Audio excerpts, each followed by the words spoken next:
Une brise légère traverse les couloirs feutrés d'un manoir oublié, portant avec elle les secrets, les chuchotements et les regards qui ne mentent jamais tout à fait. Ici, chaque objet, chaque geste, chaque silence peut révéler la vérité ou la dissimuler. Avant de commencer, dis-moi en commentaire, d'où écoutes-tu cette histoire et quelle heure est-il chez toi? Installe-toi confortablement. Laisse ton esprit s'imprégner du mystère et de l'élégance. Alors, allons-y. Je me souviens encore du matin où tout commença. Londres s'éveillait sous une lumière grise, et la bruine déposait sur les vitres une fine pellicule d'argent.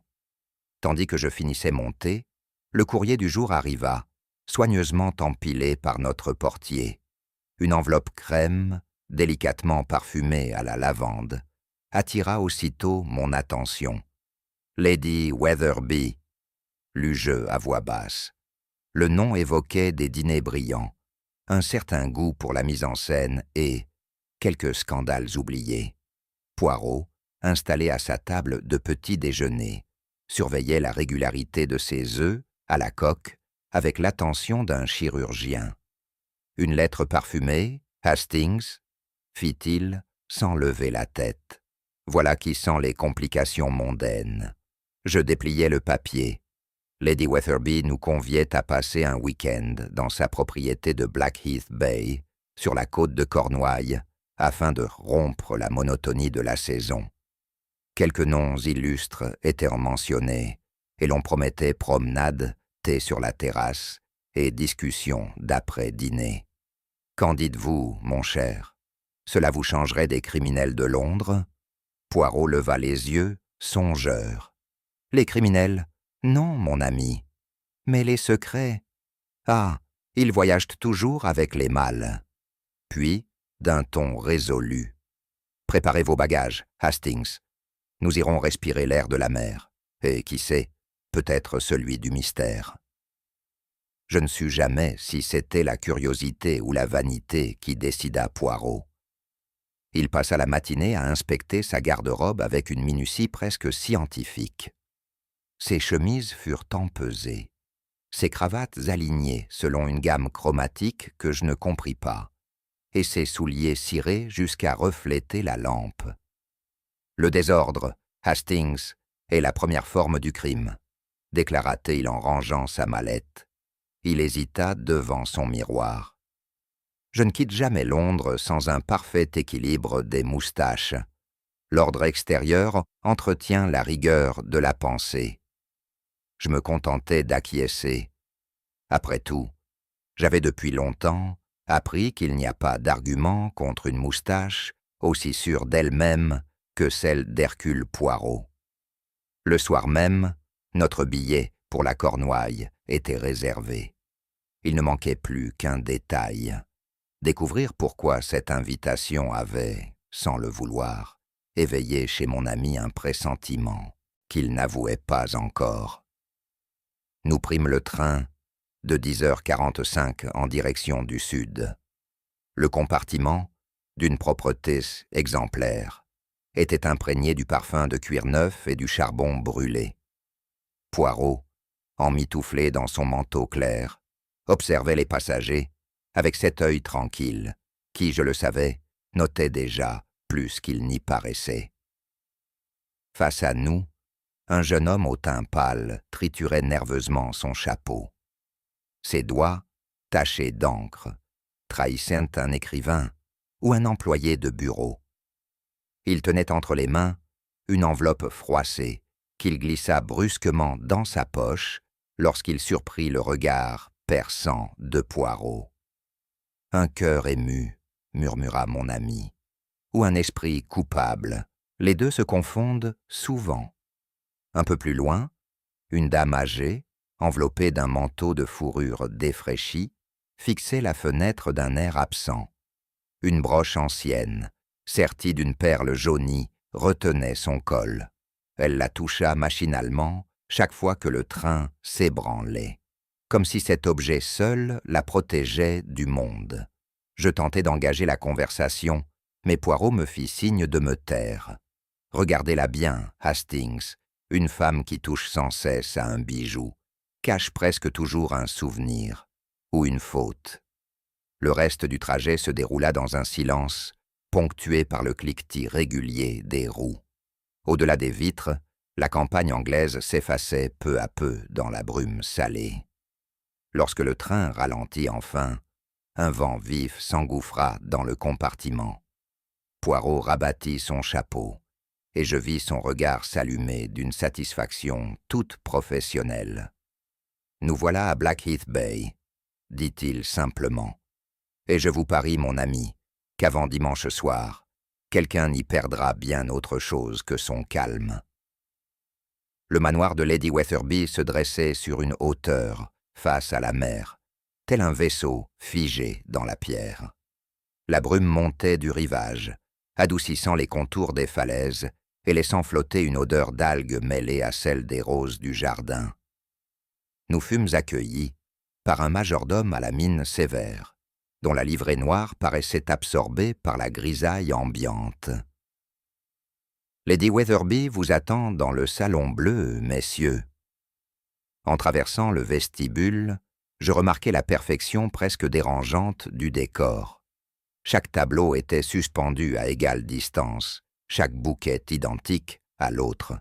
« Voyez, Hastings, » souffla Poirot. « Ici, l'ordre frôle la manie. Et la manie, parfois, précède la tragédie. » La maîtresse de maison nous reçut avec une grâce étudiée. Son visage, finement maquillé, portait cette fatigue que seule la richesse sait dissimuler. À ses côtés, sa nièce, Émilie, jeune femme à l'élégance sobre, observait la scène avec un sourire contraint. Il y avait dans son regard une lumière trouble, indéfinissable, qui me laissa une impression d'inquiétude sans raison précise. Poirot, lui, la salua d'un geste impeccable. « Mademoiselle, dit-il, votre maison respire la paix. Et pourtant, je crois que la mer n'apporte pas toujours le repos qu'on espère. » Elle eut un léger sursaut, imperceptible, que seul Poirot sembla remarquer. Le dîner rassembla un petit monde choisi.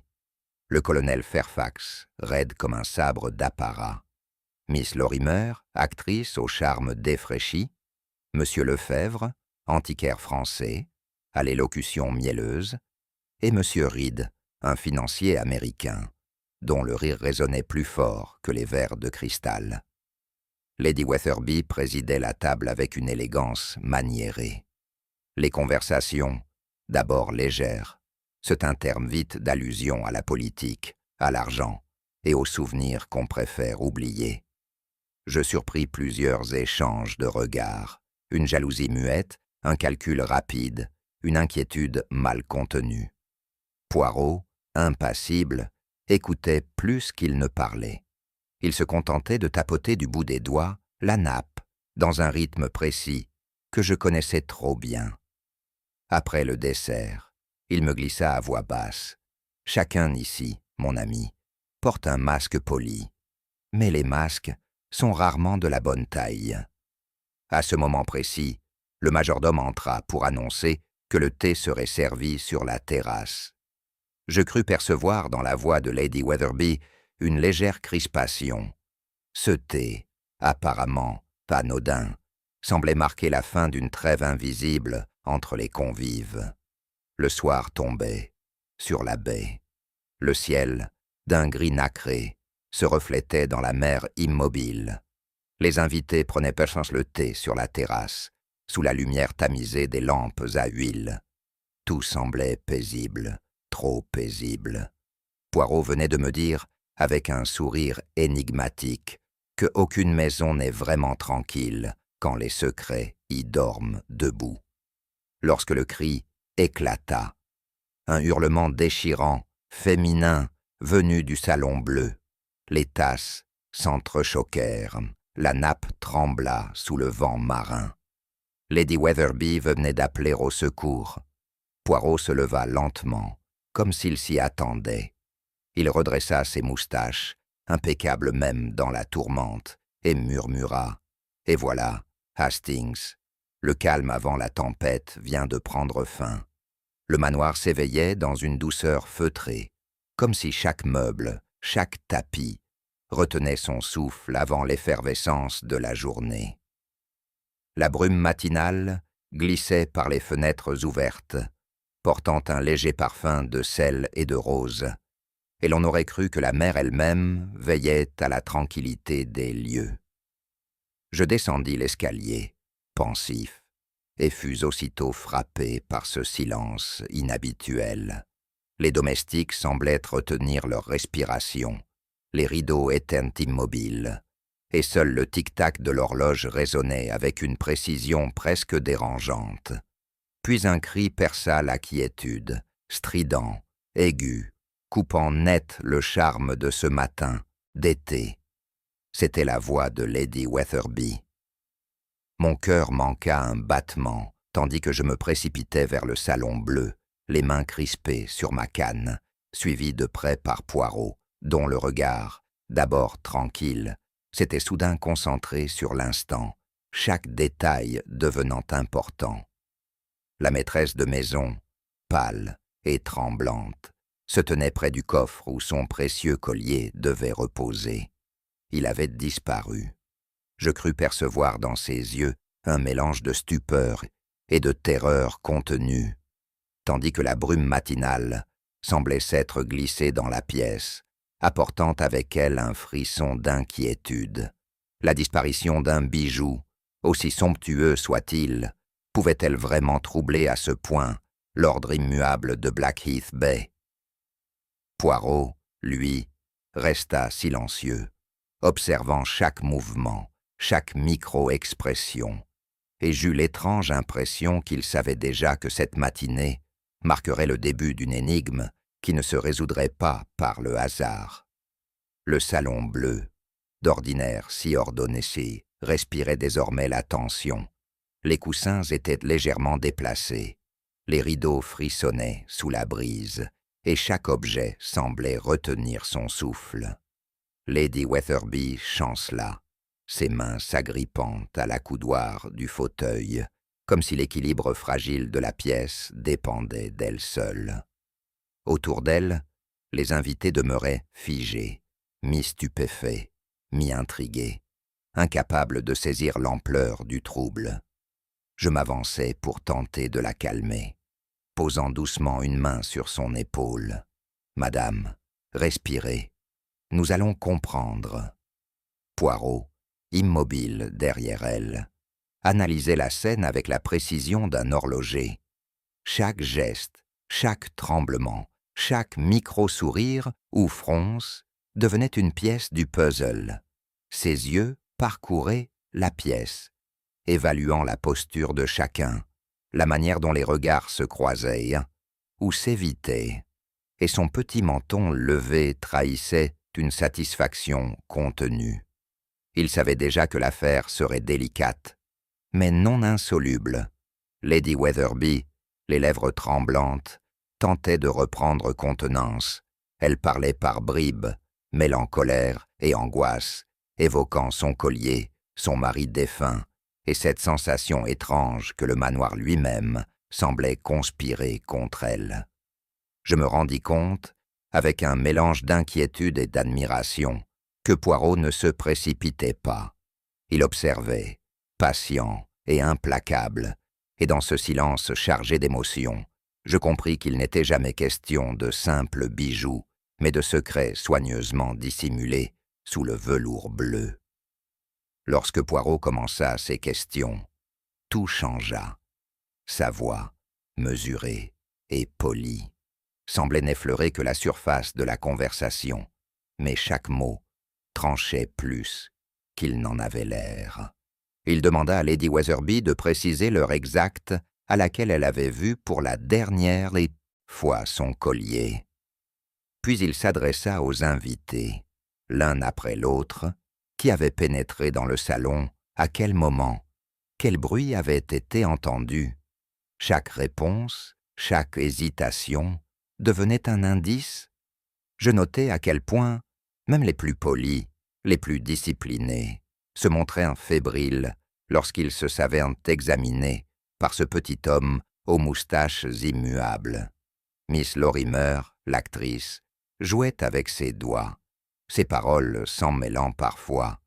Le colonel Fairfax fronçait les sourcils et balayait la pièce du regard. Lefebvre, l'antiquaire français, semblait chercher quelque chose dans ses poches, tandis que M. Reed souriait nerveusement, évitant soigneusement le regard du détective. Poirot hochait lentement la tête, comme s'il assimilait chaque micro-geste, chaque parole incomplète, et je sentis qu'il composait déjà la trame invisible du mystère. « Hastings, murmura-t-il, la vérité, c'est qu'elle se cache souvent là où l'on ne regarde pas. » Ses yeux brillaient d'un mélange d'amusement et de sérieux, et je compris que ces questions précises, polies mais incisives, n'étaient pas destinées à convaincre. Elles servaient à révéler la nature de chaque invité, à faire apparaître les failles dans leurs alibis soigneusement arrangés. Je m'approchai du coffre à bijoux sous l'œil attentif de Poirot. À première vue, rien n'indiquait qu'il eût été forcé. Les gonds étaient intacts, le mécanisme semblait fonctionner parfaitement, et la serrure ne portait aucun signe d'effraction. Pourtant, la clé manquait, et son absence suffisait à semer le trouble dans le salon. Poirot se pencha, inspectant la serrure avec une minutie presque religieuse, puis leva les yeux vers moi, un léger sourire jouant sur ses lèvres.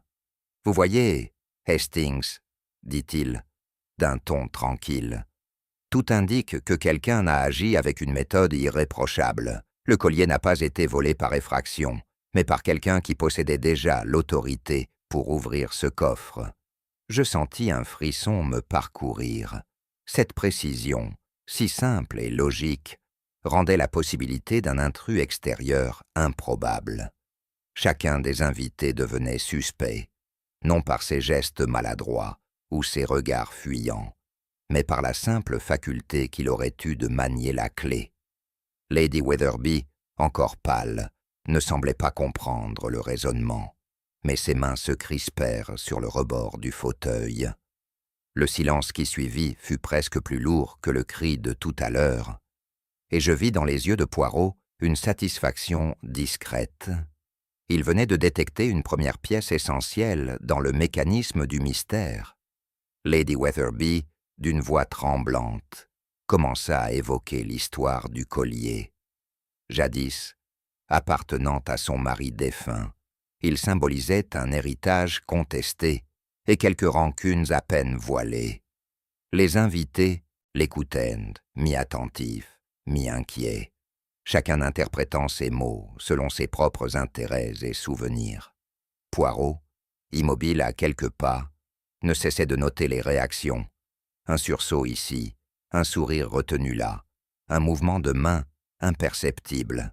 « Vous voyez, Hastings, dit-il, la valeur d'un objet n'est pas seulement matérielle. Elle se mêle aux sentiments, aux jalousies, aux haines silencieuses. Les perles, mon ami, sont souvent le reflet des cœurs qui les convoitent. » Je compris alors que le vol n'était pas qu'un incident matériel. Il touchait à l'intimité de chacun, révélait les alliances et les rivalités, et jetait une ombre nouvelle sur ce qui, la veille encore, n'était qu'un week-end mondain. Poirot quitta lentement le salon, sans un mot de plus, mais son regard balayait la pièce comme un détective scrutant une carte. Je suivis ses yeux et remarquai l'expression des invités, crispée, attentive, chargée d'une tension qu'ils peinaient à masquer. Chaque sourire contraint semblait receler un secret, chaque geste maîtrisé, une hésitation. Je compris, à ce simple examen, qu'au moins un d'entre eux savait plus que ce qu'il montrait. La disparition du collier n'était plus un incident isolé. Elle devenait la première note d'une symphonie de mensonges et de dissimulation.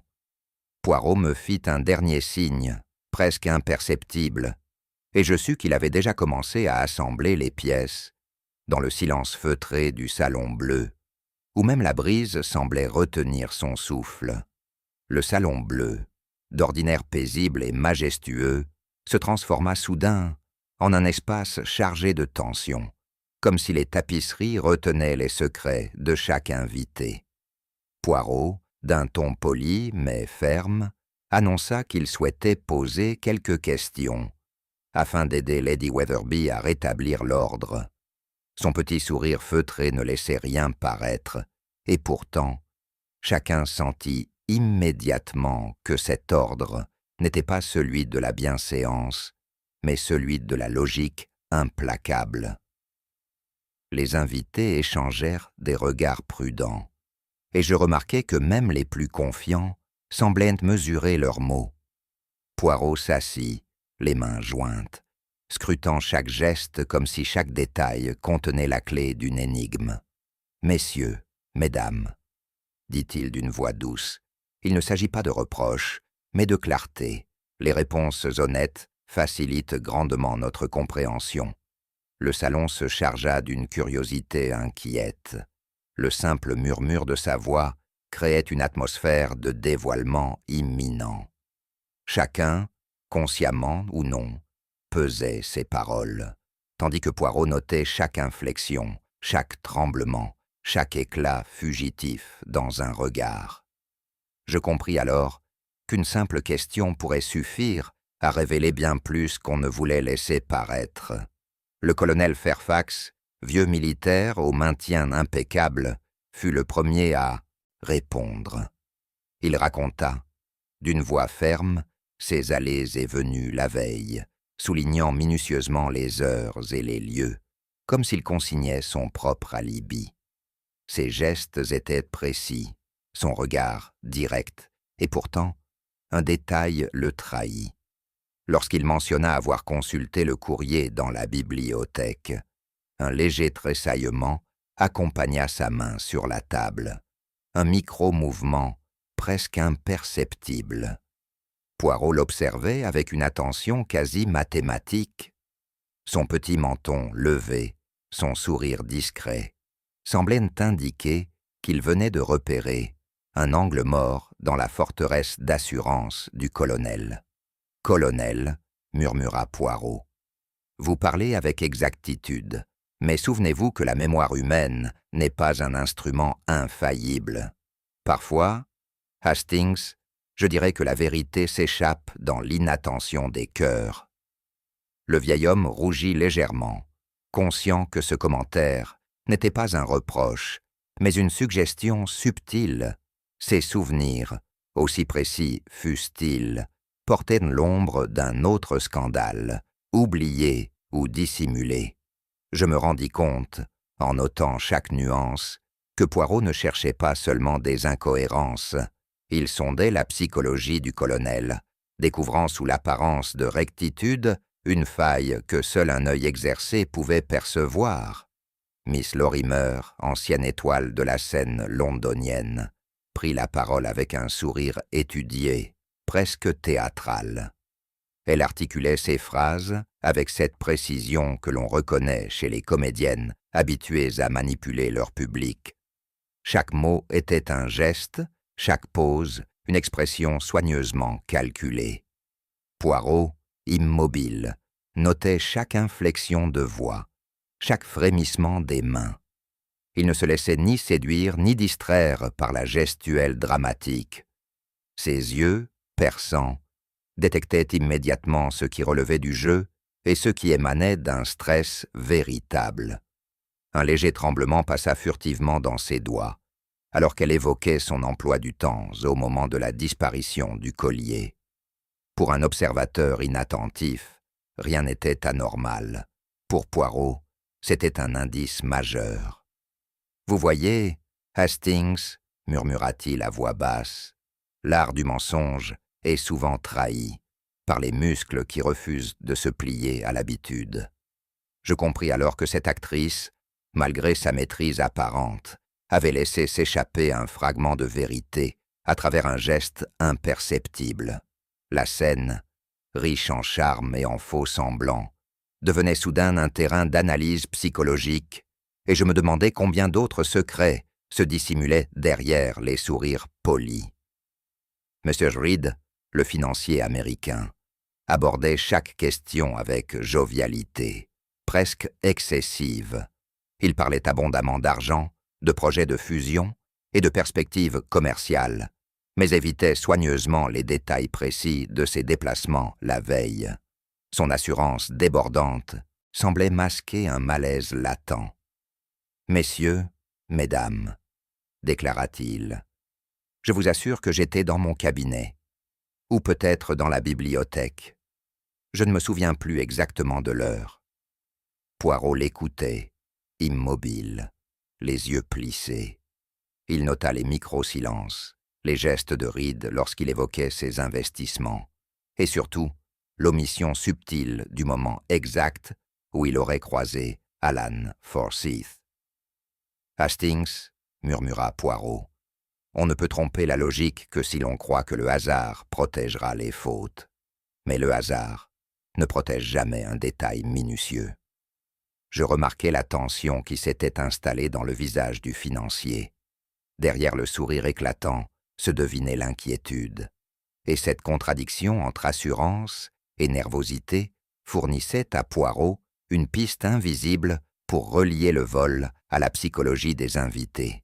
Chaque mot de Reed, chaque sourire calculé, chaque hésitation devenait une pièce du puzzle que Poirot assemblait, avec une patience exquise.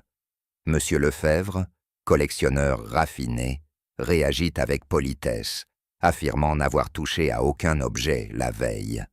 Sa voix était mielleuse, son français élégant, mais un détail échappa à sa vigilance. Une fine poudre nacrée sur le bout de ses doigts, que seul l'œil exercé de Poirot sembla remarquer. « Hastings, » chuchota Poirot, « observez. Il y a des traces que l'homme lui-même ignore. Le véritable aveu se cache souvent dans les gestes involontaires. » Je suivis la main de Poirot qui indiquait, subtilement, cette poussière, et compris aussitôt que le bijou avait été manipulé, sans que Lefebvre ne s'en doute. L'honnêteté de ses paroles contrastait étrangement avec ce petit indice physique, et le décalage entre les deux révélait la première couche du mensonge involontaire. Le Français semblait satisfait de sa propre démonstration de probité, ignorant que sa manipulation du collier, même inconsciemment, venait de mettre en lumière un secret que la logique implacable de Poirot ne manquerait pas de révéler plus tard. Chaque mouvement, chaque geste de main, chaque posture de Lefebvre s'ancrait dans l'observation précise du détective. Et je compris que le véritable drame ne résidait pas dans la dissimulation consciente, mais dans l'ignorance feinte des participants. Emily Weatherby répondit avec une franchise presque trop vive. Ses yeux brillaient d'une lueur mêlant peur et défi, et chaque geste trahissait une énergie retenue, un mélange d'émotion et de contrôle. Poirot, observant attentivement, inclina légèrement la tête. « Hastings, » murmura-t-il, « l'amour rend parfois aveugle et parfois meurtrier. » La jeune fille parlait avec aplomb, mais je vis qu'elle pesait chaque mot. Son innocence apparente était renforcée par une assurance calculée. Elle se savait scrutée, et pourtant, chaque nuance de sa voix et de son regard livrait un indice. Poirot, silencieux, ne cherchait pas à juger. Il sondait, observait, et tissait déjà les fils invisibles qui relieraient les actes de chacun aux secrètes qu'il s'était efforcé de dissimuler. Je restais fasciné par la complexité de ce mélange de transparence et de réserve.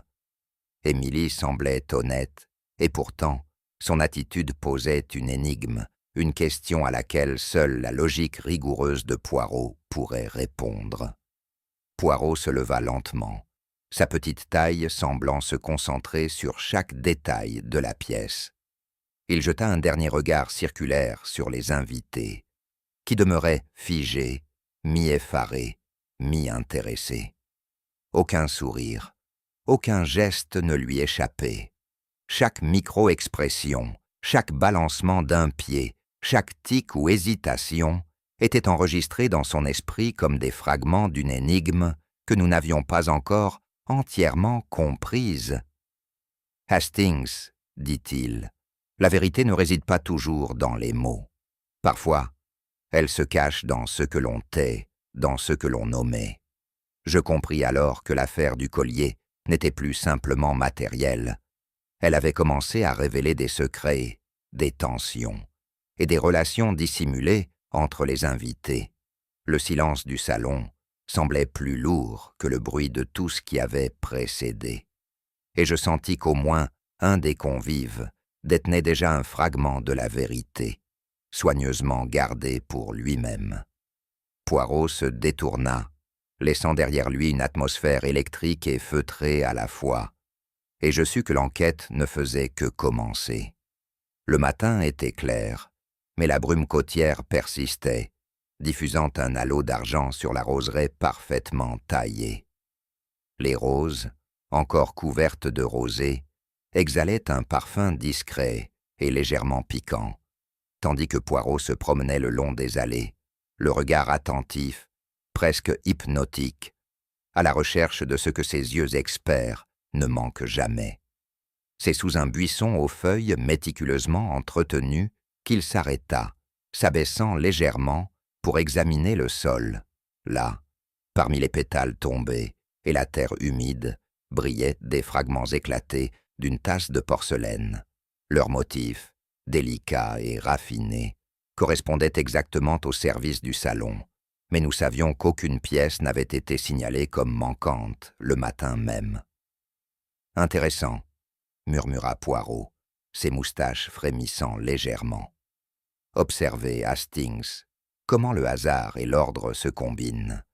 Une tasse brisée dans le jardin, et pourtant, elle ne devrait pas y être. » Je me penchai pour ramasser un éclat, sentant la froideur du fragment contre mes doigts.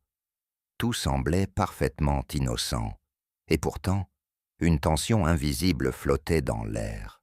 Ce petit incident, apparemment banal, pouvait être la première fissure dans la façade polie de cette maison, si soigneusement tenue. Poirot se redressa, les yeux étincelants.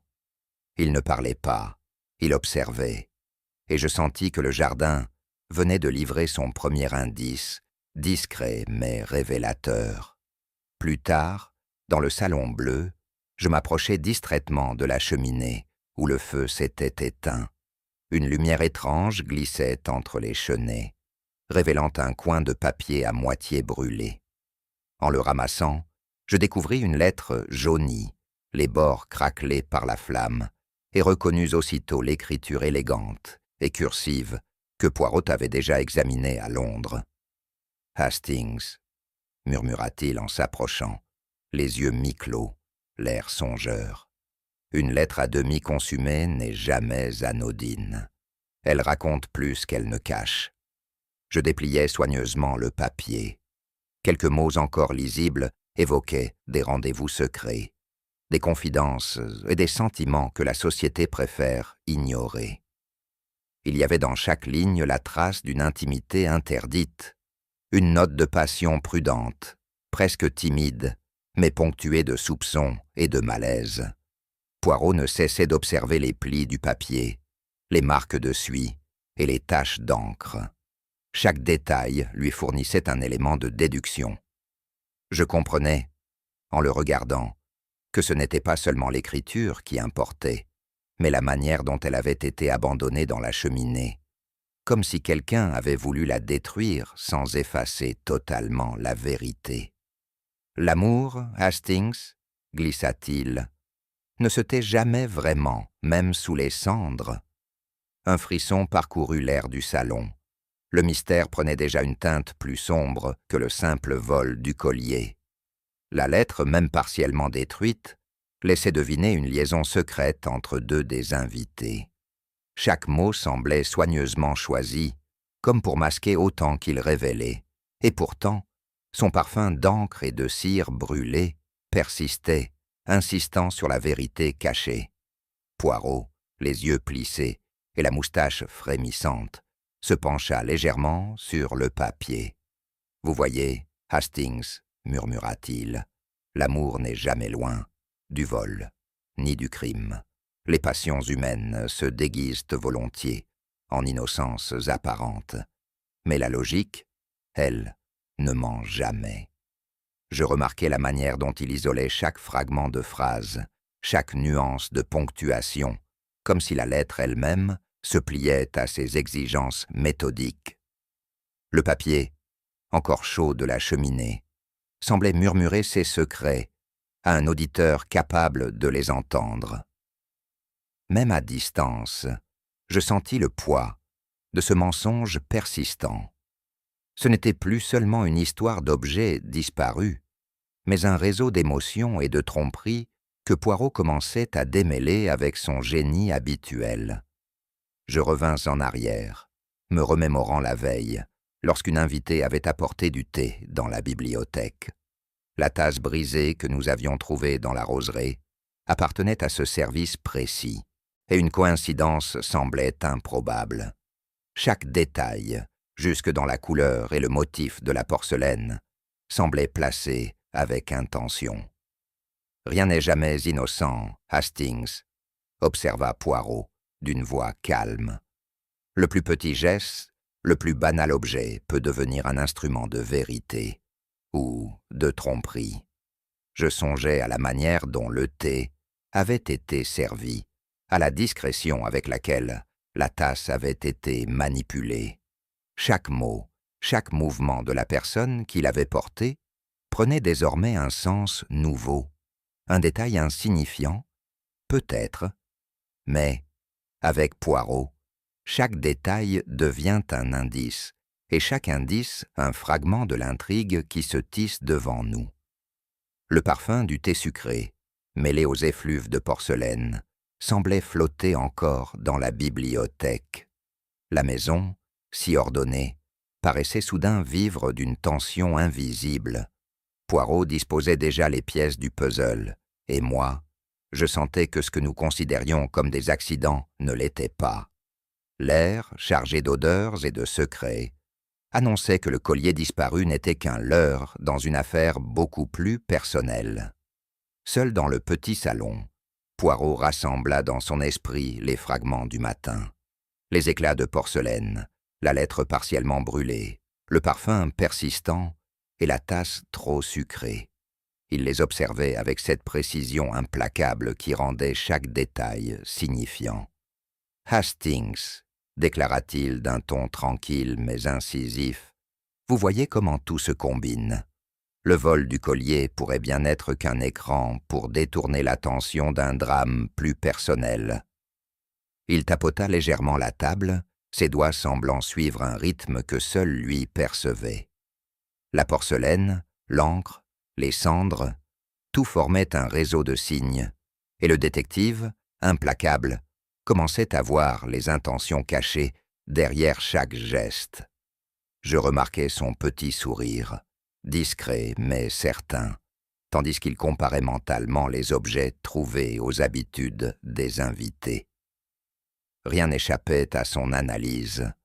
Un tremblement dans la main, un mot omis, un parfum détourné. « L'affaire, » murmura-t-il, « n'est pas celle des objets eux-mêmes, Hastings, mais des passions et des secrets qu'ils révèlent. » Je compris alors que l'énigme venait de changer de nature. Ce n'était plus seulement un vol, mais une étude fine de l'âme humaine, et Poirot possédait déjà l'architecture de cette intrigue, invisible à tous, sauf à lui. En flânant dans les couloirs de l'aile est du manoir, j'avais l'impression que le temps lui-même se ralentissait. Le parquet grinçait doucement sous mes pas. Chaque tableau semblait scruter ma progression, et le parfum feutré des tapis anciens flottait dans l'air, mêlé à celui de la mer lointaine. Poirot, avançant légèrement en retrait, observait chaque détail avec cette minutie qu'aucune façade ne pouvait tromper. C'est devant un tableau recouvert d'une fine poussière que notre promenade s'interrompit. La toile représentait une femme au port noble et au regard mélancolique, les yeux semblant sonder l'âme du spectateur. Autour de son cou pendait un collier, d'une beauté qui ne m'était pas étrangère. L'alignement parfait des perles et leur éclat discret évoquaient irrésistiblement le bijou disparu la veille. « Hastings, » murmura Poirot, « approchez-vous. Remarquez-vous quelque chose ?» Je fis quelques pas, intrigué. Chaque détail, la posture, le pli du vêtement, l'expression figée, respirait un mystère ancien. Poirot, les mains croisées derrière le dos, demeurait immobile, absorbé par l'étude du visage peint. Je sentis soudain que ce portrait ne se contentait pas de fixer le passé. Il semblait refléter des secrets encore vivants dans les murs mêmes de Blackheath Bay. Le collier, si familier, portait déjà la promesse d'un nouvel éclairage sur le vol, et je compris que cette figure oubliée serait, à sa manière, le témoin silencieux de ce qui allait se révéler dans les heures à venir. Nous restâmes un moment silencieux, à contempler le portrait, lorsque Lady Wetherby s'approcha, son pas feutré trahissant l'âge et la retenue. Elle nous parla d'une voix douce, légèrement tremblante, mais empreinte de cette autorité que confère le respect des traditions familiales. Margaret Wetherby, expliqua-t-elle, était une beauté du XIXe siècle, fière et brillante. Son mari la trahit, et elle, blessée dans son cœur et son honneur, légua ce collier à sa sœur. Mais la transmission ne se fit pas sans ombre. Chaque mot semblait peser, chaque silence soulignait l'importance des secrets conservés dans la maison depuis des générations. Elle évoqua des lettres disparues, des rancunes silencieuses et une jalousie qui avait traversé les décennies, se dissimulant sous les apparences polies des réunions familiales. Poirot, silencieux, hocha légèrement la tête. Ses yeux, plissés par la réflexion, examinaient chaque nuance, chaque geste de Lady Wetherby. Je compris que le collier, loin d'être un simple bijou, portait avec lui l'empreinte de passions anciennes et de trahisons soigneusement conservées. « Vous voyez, Hastings, » murmura Poirot, « les objets hérités sont rarement neutres. Ils transmettent, avec l'éclat du métal ou de la pierre, les haines et les loyautés d'un passé que l'on croit oublié. » Je sentis dans l'air une vibration subtile, celle d'un secret qui allait bientôt se déployer devant nous. Et je compris que le portrait de Margaret n'était pas seulement une image, mais un avertissement silencieux. Poirot s'avança, examinant le collier peint avec une attention presque religieuse. Il comparait mentalement chaque perle avec le bijou disparu, notant les nuances de couleur, la taille, l'alignement et même le sertissage. « Remarquez, Hastings, » dit-il d'une voix basse, « la subtilité du travail. La différence est infime, mais elle existe. Ce collier pourrait être une copie ou une substitution habile. » Je suivais son regard, intrigué. Le bijou du portrait semblait identique au premier abord. Mais Poirot soulignait chaque détail qui échappait à l'œil non exercé. Le petit éclat de lumière sur une perle, la régularité des espaces entre les perles, tout participait à une observation minutieuse qui ne laissait rien au hasard. Souvent, Hastings, poursuivit-il, on pense que l'imitation suffit à tromper, mais la vérité se manifeste toujours dans la perfection même. Je réalisais alors que le vol du collier ne pouvait plus être envisagé seulement comme un acte opportuniste. Quelqu'un, quelque part, avait préparé une substitution, savamment orchestrée pour masquer une intention plus profonde. Je m'attardais sur les yeux de la dame aux perles. Selon l'éclairage, il semblait en changer subtilement, comme si le regard du portrait scrutait non seulement les visiteurs, mais sondait leurs pensées. Je frissonnais légèrement. Ce n'était pas une impression.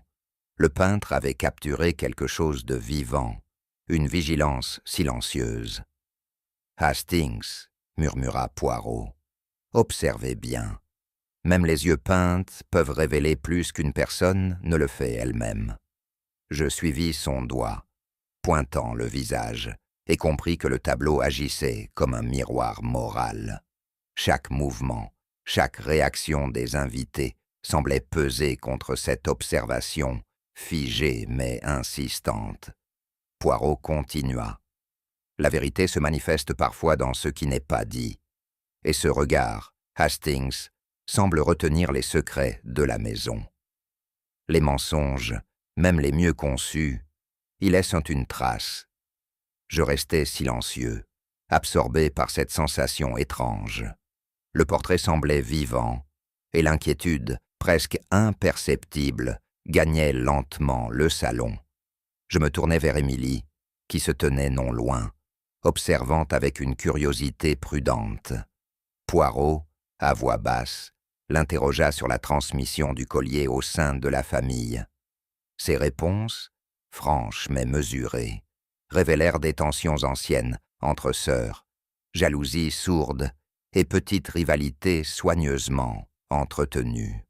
« Hastings, » murmura Poirot, « vous voyez comme les héritages ne sont jamais seulement matériels. Ils portent des secrets, des rancunes et parfois des substitutions, de bijoux et de vérité. » Chaque phrase d'Émilie était chargée d'une candeur presque trop parfaite, et je compris que derrière l'innocence se cachait la connaissance de gestes passés, de décisions anciennes et d'un jeu subtil d'apparence. Poirot notait tout. Les hésitations, les inflexions, les gestes. Chaque détail servait à composer un tableau plus vaste, celui des motivations humaines derrière la disparition du collier. Je réalisais alors que cette histoire familiale, mêlant amour, jalousie et héritage, fournissait la clé pour comprendre la mise en scène du vol. L'objet n'était qu'un prétexte, et les vérités enfouies dans les attitudes et les silences de chacun allaient bientôt se révéler. Alors que nous quittions la galerie, Poirot, pensif, jeta un dernier regard au portrait. « Vous savez, Hastings, » déclara-t-il d'une voix calme mais pénétrante, « les bijoux ont ceci de particulier. Ils attirent les regards, mais révèlent surtout les âmes. » Je sentis dans son ton la certitude de celui qui a déjà perçu l'architecture invisible des secrets et des passions humaines. La lumière tombait doucement sur le collier peint, et le jeu subtil des ombres semblait accentuer la gravité de cette observation. Le silence de l'aile est me parut soudain plus lourd, chargé d'indices et de non-dits. Je compris que, derrière la beauté figée du portrait, se dissimulaient des intentions, des ressentiments et des alliances anciennes qui allèrent bientôt influencer le cours de notre enquête. Poirot ne parlait plus. Son regard circulait dans la galerie, attentif à chaque objet, chaque geste, et je sus que la leçon de ce collier allait bien au-delà de l'éclat des perles. La nuit tombait sur Blackheath Bay, enveloppant les jardins d'une douceur trompeuse. L'air tiède portait le parfum discret des roses et des glycines, mêlé à une légère brise saline qui caressait les feuilles. Les invités se promenaient dans les allées, échangeant des mots légers et des sourires mesurés, inconscients de l'ombre qui s'approchait. Je marchais à côté de Poirot, qui scrutait chaque détail, chaque posture, avec son œil perçant habituel. C'est alors que mon attention fut attirée par Alan Forsyth. Le jeune homme, fiancé d'Émilie, paraissait nerveux. Ses yeux, d'ordinaire limpides, reflétèrent une agitation subtile, un éclat inhabituel qui me glaça.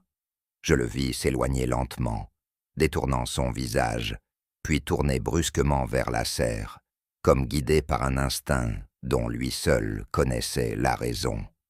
Poirot fronça légèrement ses moustaches, observant la scène avec ce mélange d'ironie et d'intuition qui le caractérisait.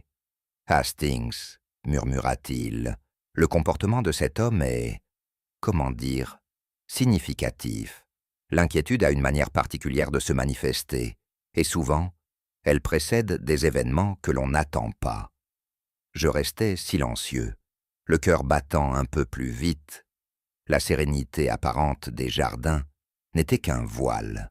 Le parfum des fleurs, doux et rassurant, dissimulait un frisson de tension, et je compris que la nuit n'était pas seulement belle, elle était complice de quelque chose d'inattendu qui allait bientôt éclater dans l'ombre des serres.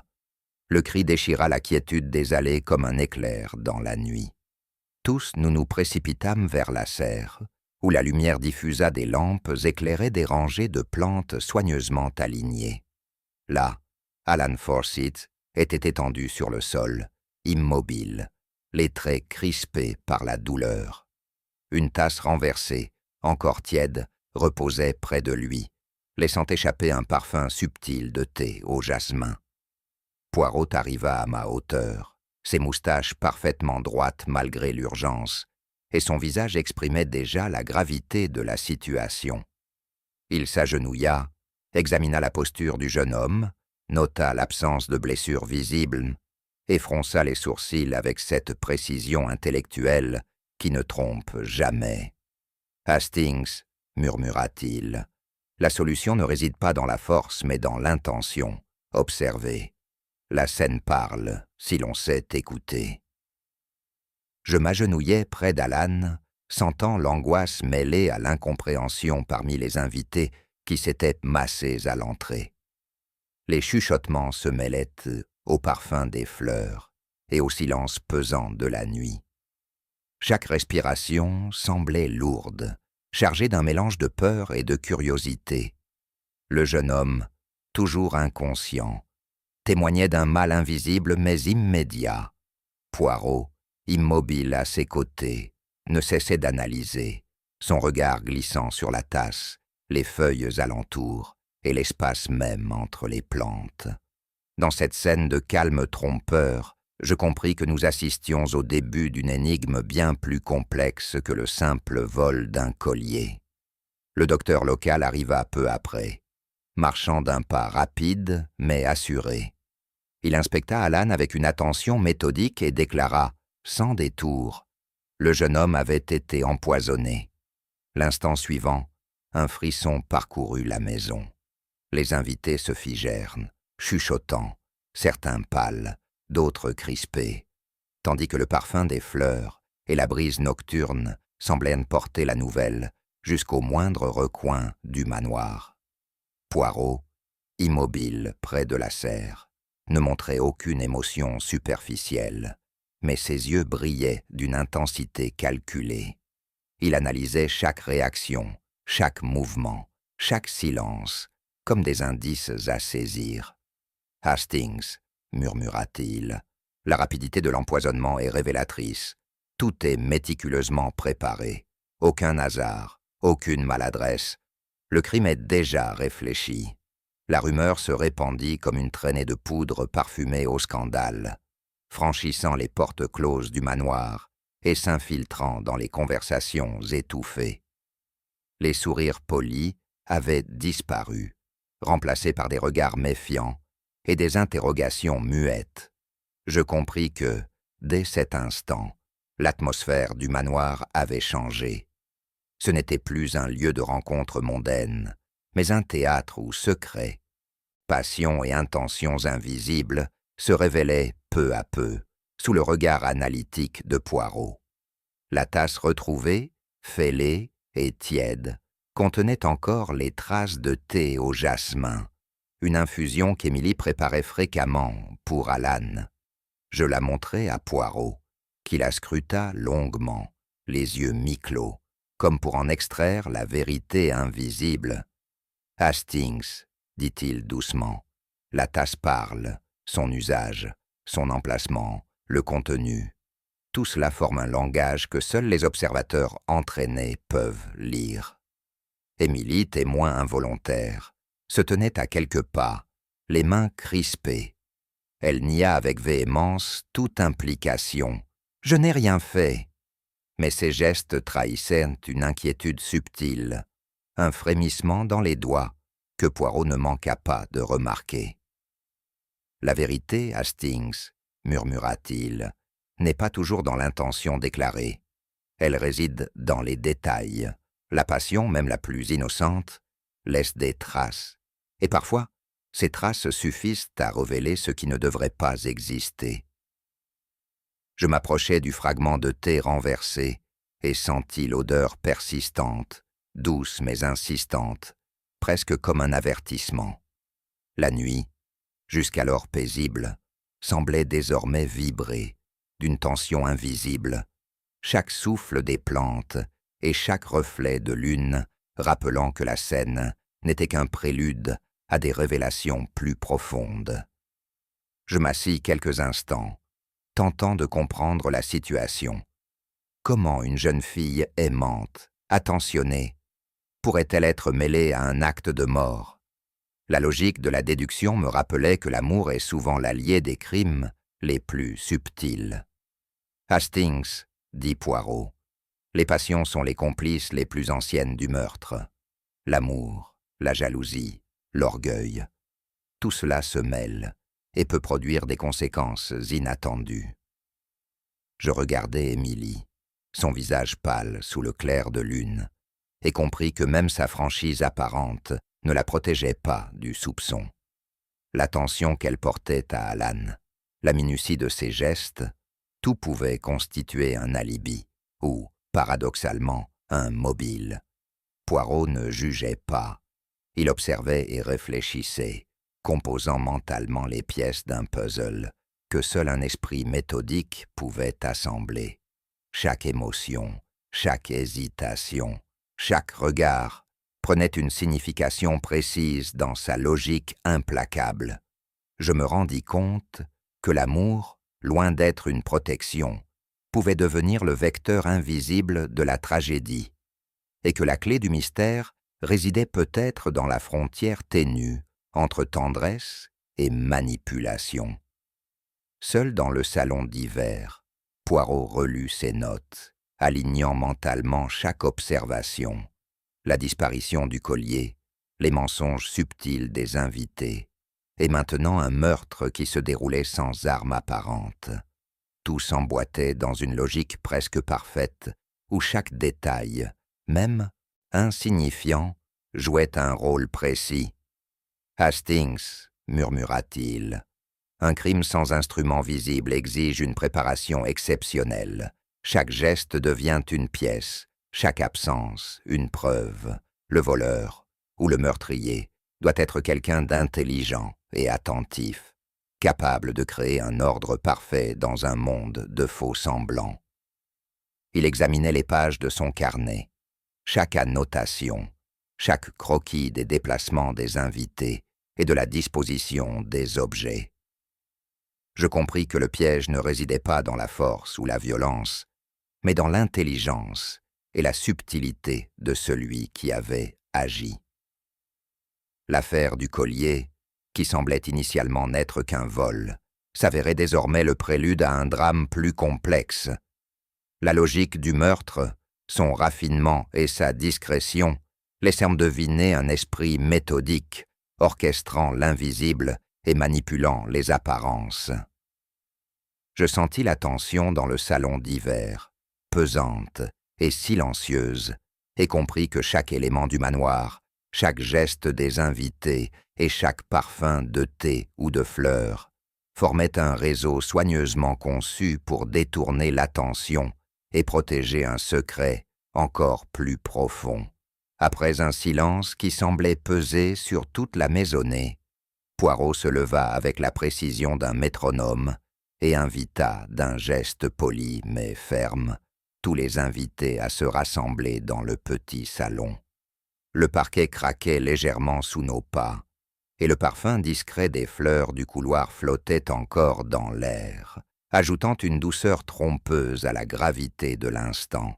« Mesdames, messieurs, » déclara-t-il, « il est nécessaire que chaque mouvement, chaque parole de la soirée soit exposée avec exactitude. Nous allons rétablir l'ordre, non pas celui de la bienséance, mais celui de la logique. Je remarquai combien les visages se crispèrent, conscients que la moindre omission ou contradiction serait immédiatement décelée. Poirot sortit sa montre suisse, la contemplant avec un soin presque cérémoniel, et je compris que ce simple geste imposait une discipline redoutable. Chaque seconde, chaque minute serait scrutée, mesurée et analysée. Les convives commencèrent à narrer, hésitants, leurs déplacements, leurs conversations, leur emploi du temps précis. Poirot posait des questions fines et insistantes, ses moustaches frémissant à chaque inflexion de voix, à chaque micro-contradiction. La rigueur suisse de sa montre semblait transformer le temps en un juge invisible, et je sentis que la soirée venait de basculer dans un espace où chaque geste, chaque mot serait désormais un indice. Dans cette atmosphère de concentration et de curiosité inquiète, je compris que l'ordre de Poirot n'était pas seulement une question de discipline. C'était le tremplin d'une déduction implacable, où le moindre détail allait peser lourdement dans la balance de la vérité. Le colonel Fairfax, assis droit dans son fauteuil, s'efforçait de conserver son maintien impeccable tout en racontant sa soirée. Il affirma avoir passé le temps seul, dans la bibliothèque, plongé dans la lecture de son journal. Ses mots étaient posés, ponctués d'un accent de certitude que même le plus fin observateur pourrait qualifier de rassurant. « Colonel, » dit Poirot avec une douceur qui masquait une ironie subtile, « vous affirmez avoir consulté le journal. Mais cette édition n'avait pas encore été livrée. » Un léger frémissement parcourut la mâchoire du vieil homme. Ses yeux, habituellement si assurés, s'ouvrirent légèrement, trahissant une inquiétude imperceptible. Le silence qui suivit permit à Poirot de savourer la précision de sa déduction. « Voyez-vous, Hastings, » murmura-t-il, « la vérité ne dépend pas seulement des intentions. Elle se manifeste dans la connaissance du détail, dans la mémoire exacte de ce qui a été vu ou reçu. » Je compris alors que le colonel, malgré son orgueil, venait de livrer sans le savoir un indice crucial. La rigueur et la minutie de Poirot avaient transformé un oubli en révélation, et je sentis qu'aucun invité ne pourrait désormais dissimuler ses gestes ou ses paroles. Miss Lorimer, l'ancienne actrice, se leva avec cette élégance théâtrale qui la caractérisait. Elle prétendait avoir passé de longues minutes sur la terrasse en conversation avec Émilie, ses gestes accompagnant chaque mot comme s'ils avaient été chorégraphiés. Mais Émilie, pâle et précise, secoua la tête. Elle n'était jamais sortie de la bibliothèque à ce moment-là. Poirot, immobile, son regard scrutant chaque mouvement, remarqua un détail subtil. Le tissu de la robe de Miss Lorimer ne reflétait pas la teinte décrite. Une nuance, à peine perceptible, suffisait à défaire l'illusion. « Hastings, » murmura-t-il, « observez comment l'esprit humain tente de créer une cohérence qui n'existe pas. Le moindre détail, même vestimentaire, peut trahir le récit le plus calculé. » Miss Lorimer se crispa, tentant de recomposer son sourire. La finesse de son jeu ne pouvait masquer le tremblement de ses mains et la micro-incertitude dans sa voix. Tout cela, à l'œil exercé de Poirot, formait un puzzle que seule la minutie pouvait résoudre. Je compris alors que les récits, même les plus charmants et assurés, étaient vulnérables face à l'attention implacable du détective. La vérité, comme toujours, se cachait dans l'infime. Une ombre, une nuance, un reflet de lumière sur un tissu mal choisi. Monsieur Lefebvre, le collectionneur français, déclara avoir entendu l'horloge du couloir sonner 10 heures, ponctuant ses mots d'un accent mesuré et assuré. Il se pencha légèrement, comme pour suggérer que son témoignage était irréfutable. Poirot, immobile, ne montra aucune surprise. « Hélas pour vous, monsieur, » dit-il avec sa précision coutumière, « cette horloge s'était arrêtée hier à 9h27. Le son que vous avez cru percevoir n'était que votre interprétation. » L'antiquaire pâlit légèrement. Son regard glissa vers sa montre, puis vers le mur, et un frisson de malaise s'installa sur son visage parfaitement entretenu. Poirot hocha doucement la tête, notant chaque micro-réaction. « Hastings, murmura-t-il, souvent les témoins croient leurs perceptions exactes, mais la vérité, elle, s'écrit dans les instruments fiables et la logique. » Je remarquai la manière dont Lefebvre tordait ses doigts, l'inquiétude s'infiltrant dans ses gestes calculés. Même son langage, mesuré et poli, trahissait une hésitation, un détail que Poirot utilisait pour commencer à reconstituer la chronologie exacte de la soirée. Chaque mot, chaque regard, chaque silence formait un indice. L'attention minutieuse du détective transformait l'inexactitude du témoin en preuve, et je compris que ce petit oubli, insignifiant en apparence, allait jouer un rôle crucial dans l'éclaircissement de l'affaire.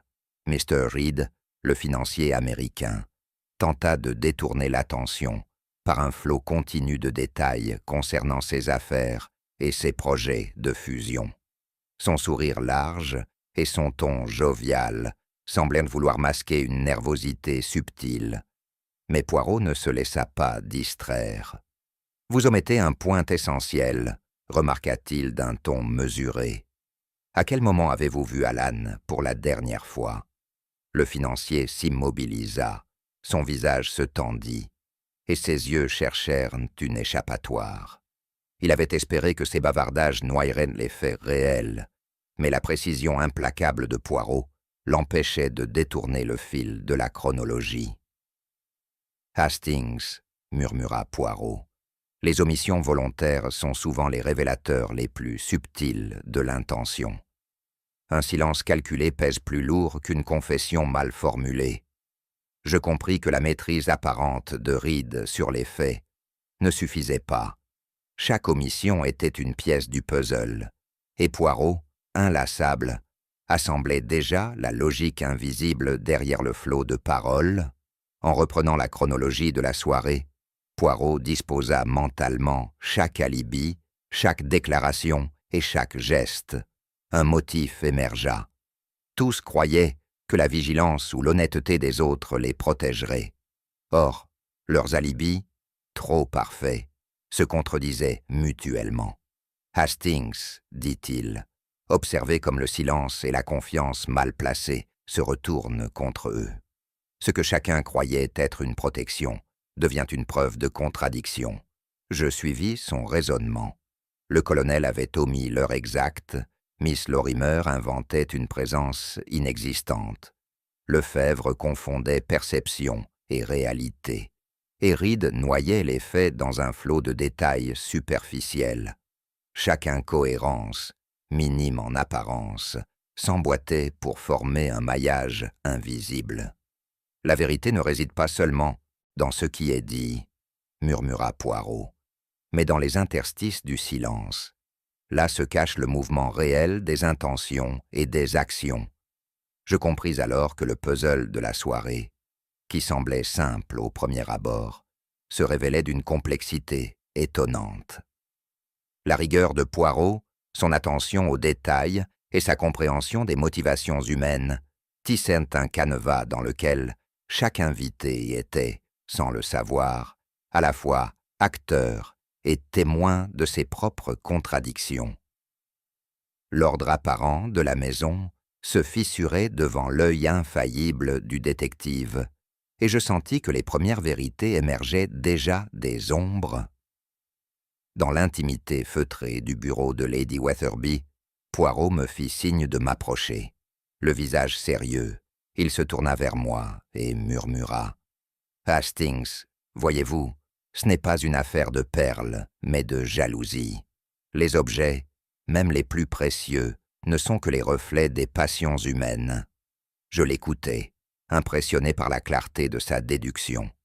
Les vols, les omissions, les mensonges des invités, tout se réduisait, selon lui, à un réseau complexe d'émotions et de rivalités, et non à la simple convoitise matérielle. Chaque geste, chaque hésitation, continua-t-il, révèle la nature de ceux qui prétendent dissimuler la vérité, l'argent, les bijoux, les possessions. Ce ne sont que des instruments. Je compris que nous n'avions fait qu'effleurer la surface de la psychologie des invités. Le drame se jouait dans les cœurs, et Poirot, par son génie tranquille, commençait déjà à en dévoiler les lignes invisibles, laissant présager des révélations encore plus profondes. Le salon d'hiver, éclairé par la lumière tamisée des lampes à abat-jour, semblait transformé en tribunal silencieux. Les fauteuils disposés en demi-cercle, soigneusement orientés vers le centre de la pièce, donnèrent à la scène une solennité presque solennelle, comme si chaque invité s'était invité lui-même au jugement. Poirot, immobile au milieu, la moustache frémissante d'un mélange de satisfaction et de concentration, observait tour à tour chaque visage. « Mes amis, commença-t-il, la soirée est arrivée à son point crucial. Nous allons, avec méthode et rigueur, dévoiler ce qui s'est réellement produit. Chaque mot, chaque geste, chaque omission sera examiné avec attention. » Je remarquai les regards qui se croisaient, certains hésitants, d'autres fiers ou troublés. Aucun ne pouvait ignorer la gravité de la situation. Ici, dans cette pièce où le luxe côtoyait le silence, le moindre détail aurait son poids. Poirot fit quelques pas, ses mains croisées derrière le dos, et scruta les fauteuils. Il y avait là une beauté tragique dans cette composition. La précision, la discipline, l'attention suspendue. Chacun savait que le détective, par son génie méthodique, possédait déjà une part de la vérité. « Hastings, » murmura-t-il à voix basse, « la vérité se manifeste toujours, même parmi les masques les plus habiles. » Je compris alors que la scène n'était pas seulement un rassemblement. C'était le théâtre d'une justice invisible, où le juge, invisible aux yeux des invités, avait déjà saisi la logique implacable qui régissait la soirée. Poirot s'avança vers la table centrale, là où reposaient les fragments de preuves recueillis depuis notre arrivée. Sa voix, calme et posée, semblait chaque mot peser davantage que n'importe quelle accusation formulée avec colère. « Voyons, » commença-t-il, « le vol du collier n'est pas un simple hasard. Le coffre était intact, aucune trace d'effraction. Tout a été minutieusement orchestré pour créer une diversion. Les emplois du temps, soigneusement falsifiés, ont permis au regard de se détourner au moment crucial. Il désigna du doigt chaque élément. La tasse brisée dans la roseraie, la lettre partiellement consumée, les détails subtils dans les alibis des invités. Chaque pièce du puzzle trouvait sa place dans un mécanisme plus vaste. « Hastings, » poursuivit-il, « remarquez comment la mise en scène a permis de concentrer l'attention sur l'objet, alors que la véritable intention se cachait derrière une façade de vol. L'ordre apparent, le luxe du manoir, tout servait à masquer une vérité plus intime, plus dangereuse. Je suivais ses paroles, comprenant peu à peu que ce n'était pas l'appât matériel qui guidait l'auteur, mais la manipulation des perceptions. La logique implacable de Poirot transformait chaque détail en indice, chaque silence en preuve, et révélait le vol comme un instrument, un écran destiné à détourner l'attention du drame réel. Le salon, jusqu'alors silencieux et attentif, semblait retenir son souffle, conscient que la mécanique du crime venait d'être exposée dans sa perfection, et que le véritable motif restait encore à découvrir. Poirot s'assit, posant sur ses genoux la lettre partiellement brûlée, retrouvée dans la cheminée. Ses yeux, plissés, scrutaient chaque mot, encore lisible, chaque nuance de l'écriture. « Hastings, dit-il doucement, ce que nous avons vu n'est pas seulement un vol, c'est une passion contrariée, tissée avec soin, où chaque geste et chaque silence a servi de complice. » Il expliqua comment Alan Forsyth, jeune fiancé d'Emily, avait été pris dans une dynamique de jalousie silencieuse. Miss Lorimer, ancienne actrice, dont le charme était encore intact, nourrissait des sentiments inavoués pour le jeune homme. L'amour interdit, l'attention de l'ombre d'un passé dramatique et la fierté blessée d'Emily se combinaient pour créer une toile où le vol du collier n'était qu'un prétexte. Chaque objet, chaque alibi, chaque geste, poursuivit-il, a été conçu pour détourner l'attention. Le collier disparaît pour masquer la rivalité, la peur et la jalousie qui couvent depuis des années. Même la lettre froissée, que l'on croyait détruite, contenait des traces de sentiments et de conflits que l'on ne peut ignorer. Je sentis, en écoutant Poirot, la précision de sa logique. Il n'accusait pas encore, mais démontait, avec élégance et méthodologie, la structure du mobile. Le cœur brisé et l'ambition personnelle apparaissaient derrière le crime comme des moteurs invisibles, guidant les actions des protagonistes avec une subtilité terriblement efficace. « Vous voyez, Hastings, » murmura-t-il, en posant la lettre, « l'objet n'est qu'un écran. Le vrai crime naît des passions humaines, anciennes, secrètes et parfois meurtrières. » Je compris alors que l'affaire dépassait de loin le simple vol. C'était un théâtre de sentiments et de jalousie, parfaitement mis en scène, où chaque personnage jouait un rôle dont il ignorait l'importance exacte. Poirot se leva et fit quelques pas au centre du salon, la voix calme mais pénétrante. « Mes amis, dit-il, la vérité est souvent dissimulée non par la malveillance, mais par l'habitude de se protéger soi-même. Chaque alibi, chaque omission, chaque souvenir déformé a servi, sans que vous en ayez conscience, à brouiller la piste. » Je sentis un frisson parcourir l'assemblée. Les invités échangèrent des regards, conscients que leurs petites lâchetés ou oublis innocents n'étaient plus invisibles. Le colonel, d'ordinaire si rigide, se raidit davantage, tandis que Miss Lorimer baissa le regard, un tremblement imperceptible dans ses mains. Même Reed, toujours sûr de son éloquence, semblait mesurer, pour la première fois, le poids de ses omissions volontaires. Poirot poursuivit.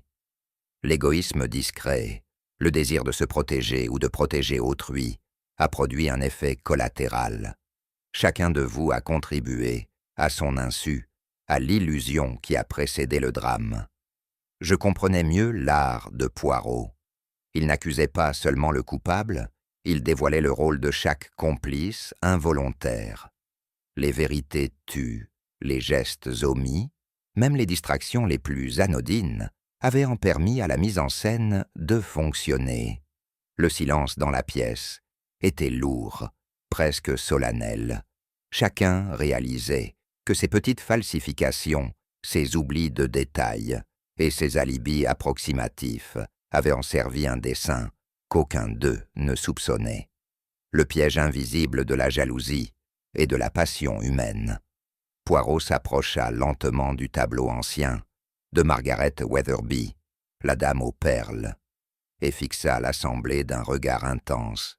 « Hastings, » murmura-t-il, « observez attentivement. » Il comparait minutieusement le collier représenté dans le portrait avec celui exposé dans la vitrine.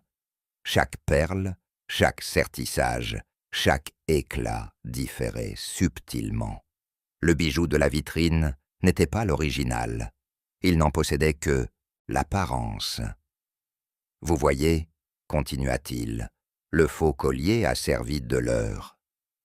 L'attention portée à ce bijou brillant a détourné l'œil de ce qui importait réellement. Le silence de l'assemblée était total.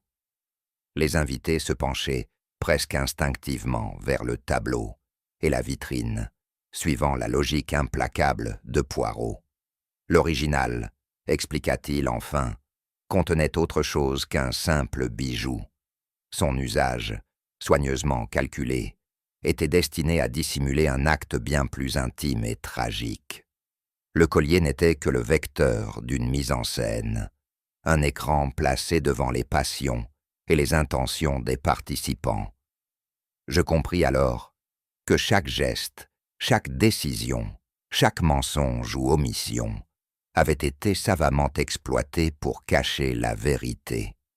Le bijou, que l'on croyait central, n'était qu'un reflet d'une intrigue plus complexe, orchestrée avec la minutie et la précision qui caractérisent toujours les crimes que Poirot dénoue. Dans un silence absolu, Poirot désigna une des perles du collier original, soigneusement posée sur le coussin de velours. « Hastings, dit-il, cette perle n'est pas ce qu'elle semble être. Elle a été évidée et remplie d'un poison lent, presque invisible à l'œil nu. L'intention, Alan, Forsyth, devait la recevoir comme un présent, un geste de réconciliation soigneusement calculé. Je sentis la gravité de l'instant. Les invités retenaient ban leur souffle, conscients qu'un acte de générosité apparente avait été manipulé pour devenir meurtrier. La subtilité du plan, la minutie de sa préparation, montraient un esprit redoutablement méthodique, capable de transformer un objet précieux en instrument du crime. Poirot continua. Tout a été préparé pour que la perle semble inoffensive, que la confiance et l'amour transforment la victime en complice involontaire. Chaque détail, chaque sourire, chaque geste tendre était un élément de ce piège invisible. Je réalisai alors à quel point le crime était intégré à la vie même du manoir, dissimulé sous la façade des relations courtoises et de la bienséance. La perle, objet de beauté et de désir, révélait ici la face sombre et calculatrice de la passion humaine. Le coupable, visiblement bouleversé, mais conservant une dignité fragile, s'avança et murmura son aveu. La voix tremblante, il reconnut la supercherie, la manipulation et le poison contenu dans la perle, conscient désormais que le jeu était terminé. Poirot, impassible mais humain, confia le sort de l'affaire à la justice, soulignant la nécessité de respecter la loi tout en tenant compte des circonstances et des passions qui avaient guidé l'acte. Le salon d'hiver retrouva son calme, les fauteuils immobiles sous la lumière douce, les visages marqués par la tension et le soulagement. Les ombres du soir s'allongeaient, enveloppant la pièce d'une sérénité fragile. « Hastings, » murmura Poirot, « les objets ne sont jamais que le reflet des passions humaines. Et maintenant, le silence peut enfin parler, et la vérité, même douloureuse, s'installe dans l'ordre qui lui revient. » Je compris que le manoir, malgré le drame, retrouvait son équilibre, et que la justice, douce et mesurée, laissait place à la réflexion et à la mémoire de cette nuit où le luxe et les passions avaient convergé pour révéler le pire et le meilleur de chacun. Le manoir de Blackheath Bay, débarrassé de ses hôtes, retrouva enfin son silence, mais non celui de la sérénité. Les fauteuils abandonnés, les rideaux doucement tirés, et l'ombre des meubles étirés par le soleil de l'après-midi semblèrent retenir les murmures et les pas imaginaires de la soirée précédente.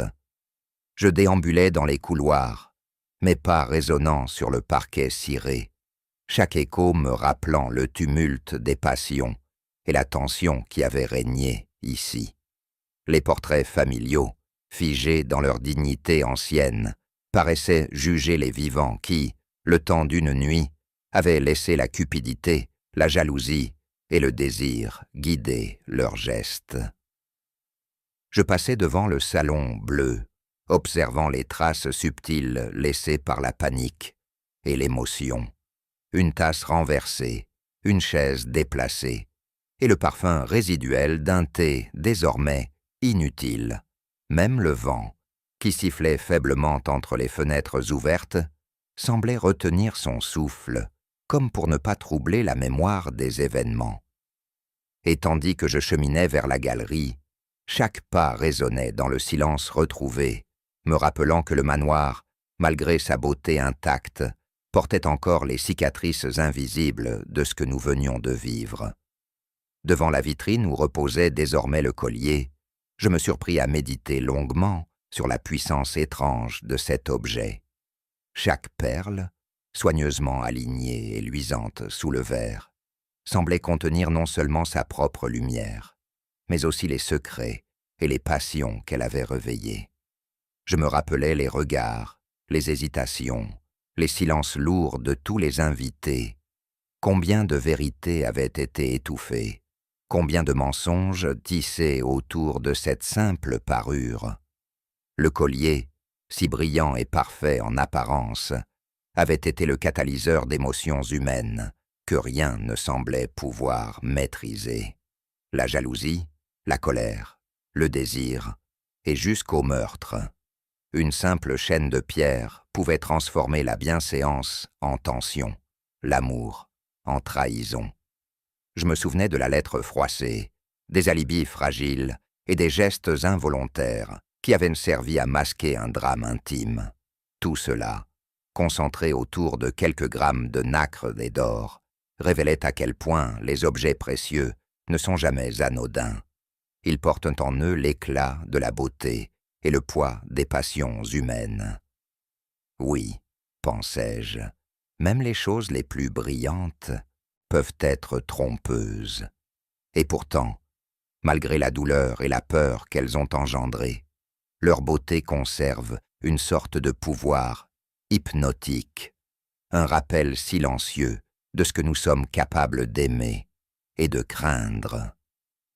Alors que nous nous préparions à quitter le manoir, Poirot ajusta ses manchettes avec une précision infinie, le geste lent et cérémonieux, comme s'il scellait la dernière vérité de l'affaire. Ses moustaches frémirent légèrement, et ses yeux pétillèrent d'un mélange de satisfaction et de malice. « Hastings, murmura-t-il, observez ceci. Les objets ne sont jamais ce qu'ils semblent être.